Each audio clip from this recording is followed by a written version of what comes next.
there, 45% undervalued. And why does China undervalue its currency? Because it makes its exports very cheap. So what you're saying is absolutely true. So all these nations here in the red, which is the vast majority, bar 1, 2 or 3. Anyone, any idea who this is? Does it say? Yeah. Oh, right, okay. Thank you, Lana. Honesty is the best policy, yeah. But these are all very, they're undervalued to varying degrees, but it will make the exports cheaper. Now, could you then, based on these numbers, could you give an example of why that's the case? So why does the undervalued 0.59 rate make our exports cheaper for Americans rather than the 0.79? Megan? Thank you. Is it because they can buy more for that? So with the Big Macs, they could buy more, so they can do that with the export. So you can have $1 buys you 59 pence, or you can have $1 buys you 79 pence. Yeah? Okay. So let's pretend that the Big Mac doesn't cost $3.39, it costs 59 pence, right?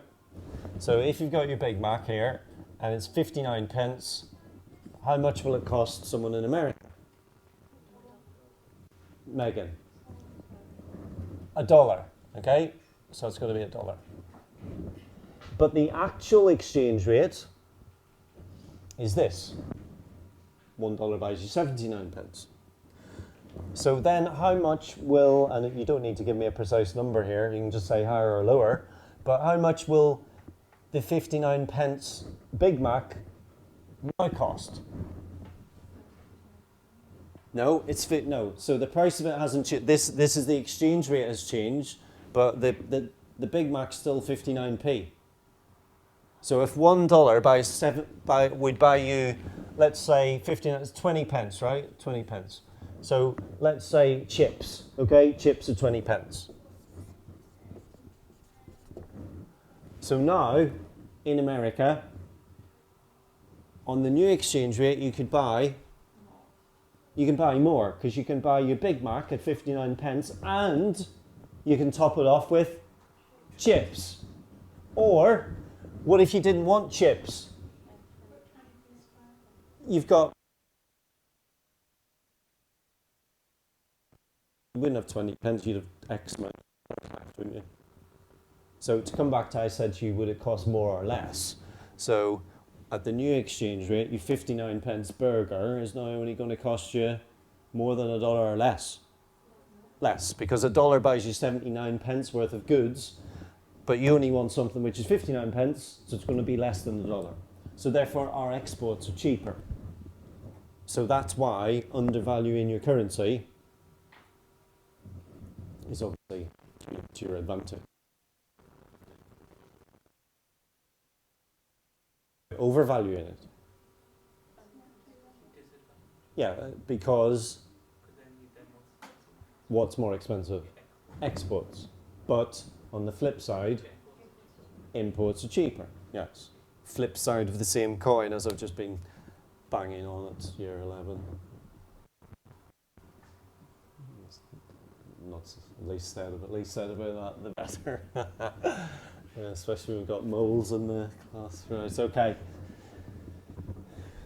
Got undercover agents in the class. Right, so who else have we got here? We've got the Swedish krona, the Lebanese pound.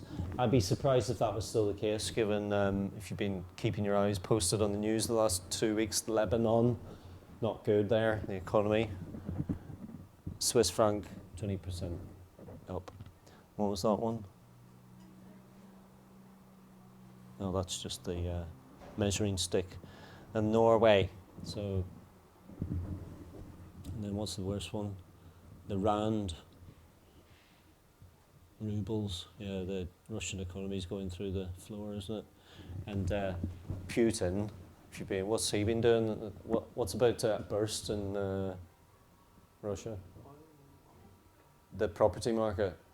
Because for years and years, decades, people haven't been able to own their own homes in Russia. But for the last few years, because they wanted to try and get the economy going, Putin said, right, we're going to give you all residents relatively enormous, cheap loans to buy houses.